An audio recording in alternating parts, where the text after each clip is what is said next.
just a fake silhouette, avoiding every threat.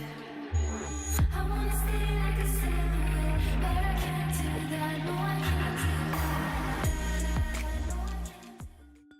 Hey internet friends, the school year is starting back, and like most happenings in 2020, the situation is just not the same as it was in years prior, since parents are now faced with a challenging decision: whether or not to send their child back to in-person school, keep them at home with the school's distance learning program, or homeschool them with a custom curriculum.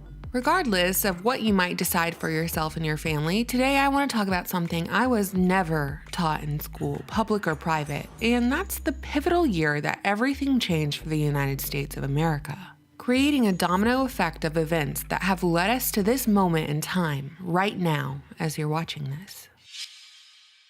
The year was 1871, and while the events of this year have been purposefully hidden from the masses, 1871 must never be forgotten. Much like Vatican City and the City of London, Washington, D.C. has its own sovereignty. Basically, D.C., City of London, and Vatican City are totally separate territories from the nations in which they reside. Vatican City is technically enclaved within Rome, outfitted with its own special police force and political structure. The same way the City of London is situated within the city called London, and it has its own flag, crest, police force, ceremonial armed forces, and a mayor. And sure, there are states within the United States that have their own constitution and distinctive flags, but I think most people you'd ask would know that Washington, D.C. isn't a state. Most folks would tell you that Washington, D.C. is where our laws are made, where our politicians congregate, and where our White House resides. But on the D.C. flag, which is said to have been reflective of George Washington's coat of arms, there are 3 stars. And I wonder, are those stars representative of the 3 city-states that exist as corporate entities outside of their respective nations? Vatican City, the religious hub, the City of London, the banking central, and Washington, D.C., the military leg of the empire. Being its own city-state, D.C. has its own police force that shares a direct link with Congress, its own mayor, and its own set of laws. But our founding fathers certainly didn't set it up like this, so how did it come to be?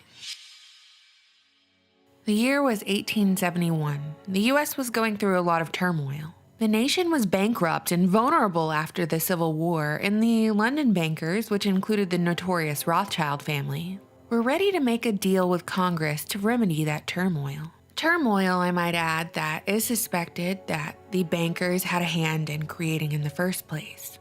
At any rate, these bankers made a lot of credit available in the aftermath of the Civil War as a means to 1. Fight Lincoln's greenback after he was murdered, with some theorizing that part of the motivation for his assassination came from his push to privatize the monetary system. And the second reason that the bankers made so much credit available was to collect on the interest from those who desperately needed the money, which would be the United States government at the time. Now, this was nothing new. This was a practice as old as time. Well, as old as Mystery Babylon. Not much has really changed since the days of Babylon, not the usury, not the debt slavery, not even the iconography.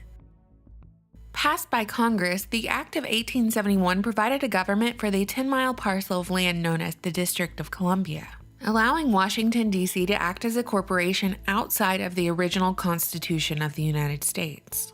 So, okay, why does the Washington, D.C. Constitution have nothing to do with the United States Constitution?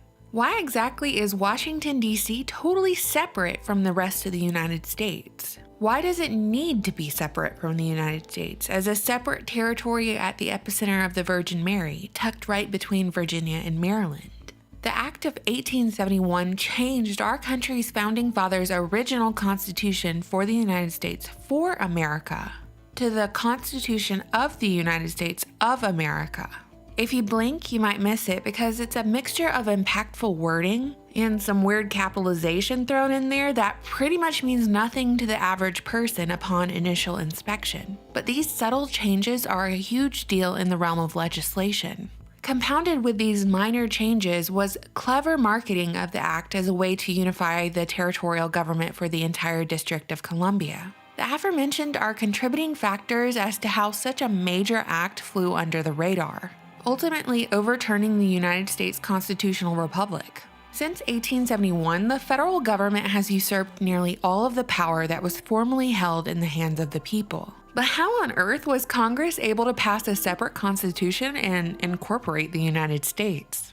A bunch of attorneys have contacted me about the subject, explaining it to me. Thank you for everyone who's done that. But let me break it down to you in a way that won't make you just totally fall asleep. A corporation, by definition, is a legal entity separate from its owners. A corporation protects its owners from personal liability for corporate debts and obligations within limits. So was the Act of 1871 as harmless as some claim, just an act to provide a government for the District of Columbia and nothing more?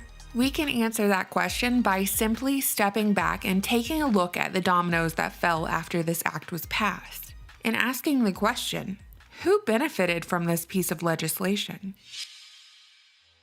Is the Act of 1871 the reason why Congress passed the 16th Amendment, which allowed the federal government to tax individual personal income regardless of state population? Is the Act of 1871 the reason why the Federal Reserve Act of 1913 was passed, handing over America's gold and silver reserves and ultimately the total control of America's economy to the Federal Reserve Bank? Think about it. A private corporation established their private bank, acting as the central bank of the United States, but it isn't even a government institution, but a privately owned banking system. Is it a coincidence that Social Security numbers started being assigned in 1935, Social Security numbers being the 9-digit numbers given to every U.S. citizen, and used for income tracking and taxation purposes? Ultimately, individual income taxes have been the primary source of revenue for the U.S. federal government since the 1950s. These moves make a lot of sense when examined through the lens of the United States as a corporation and its citizens as employees, a corporate government asset before they even go through puberty. But still, throughout all this time, there was a promise that the American dollar was actually worth something tangible, not just the confidence to exchange it for goods and services. A dollar was worth 1/35 an ounce of gold. But then President Richard Nixon came along and screwed that up for us, severing the final link between the dollar and gold in 1971. In other words, he took the dollar off the gold standard once and for all. Steadily, the purchasing power of the dollar has declined while federal and consumer debt has increased. Currently, we're witnessing the culmination of all of these decisions, and it ain't pretty. We're one bad flu season removed from Weimar Republic wheelbarrow money. So who would you say benefited from the Act of 1871? The average US citizen, or the bankers who incorporated the United States, who have been buying politicians ever since? The same Federal Reserve who serves absolutely no real function except stealing the purchasing power of your 60-plus hour work week and then redistributing those funds to destroy your rights and enslave you on your own soil. Hey, just like they did back in Babylon. It's the same folks using the same debt slavery system, time after time. When will we learn that debt with interest is a system of perpetual debt and is continually passed on to the people beneath until the debt gap consumes all but those who own the debt? Well, like I said in the beginning of this video, the most pivotal year in United States history was never taught to me in school, public or private, and never taught to me at a college level. But as Americans, it's so important that we not let this information die with our generation. One of the most important lessons you can teach your children is how to obtain their own freedom, how to identify when their freedoms are being taken from them, and how to demand those personal freedoms and liberties back, instead of waiting around for a hero in the form of a politician to represent them to offer solutions. During this time, we've seen people of all ages crying out for change.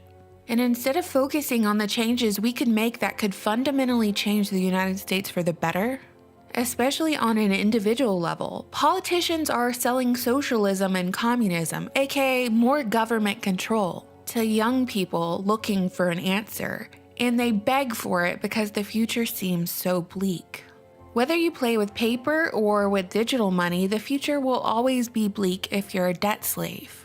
If before your foot even touches this earth, you're scanned into the system as an employee of this corporation who does not care about you one bit. The United States is still a great country, but it has its problems, and you can riot and loot and protest all you want. But until the Federal Reserve is ended, until the Act of 1871 is torn into 1,000 pieces and thrown into the wind, until the IRS is abolished, and until we move back to the gold standard, we have no chance at experiencing any iota of freedom. What do you think, internet friends? Did you know about the Act of 1871? I always look forward to reading your comments. Thank you so much for sharing this video, for subscribing, and for supporting my channel on Patreon. Bye!